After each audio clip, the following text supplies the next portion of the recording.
Emote si Daniel Padilla sa kalagitnaan ng buhos ng ulan habang siya ay kumakanta sa isang show sa Davao, nang biglang napansin niya sa audience na may isang nambabato ng bote. Hindi naman siguro nag-aaway ang mga iyon base sa reaksyon ni Daniel, kundi parang may natuwalang mambato.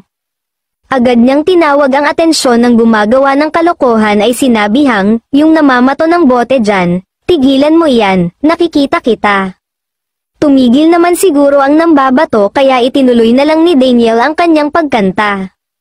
Iyan ang isa sa mga disadvantage sa concert na ganyan, lalo na at nauuso ngayong walang maayos na upuan at nakatayo lamang ang mga tao, hindi mo kasi nakikita kung ano ang ginagawa nila, nangyayari yung may nambabato, o may naghahagis ng kung ano at bahala na ang tamaan kung sino. Maraming nanonood ng concerts at shows na walang disiplina kung hindi man masasabing talagang gumagawa ng gulo, mas ligtas ang manood ng shows sa closed venues. Hindi naman ipinakita kung sino ang itinuro ni Daniel na namamato ng bote mula sa audience. Hinangaan din ng mga manunood si Daniel dahil energetic pa rin itong nag-perform kahit basa na siya dahil sa ulan.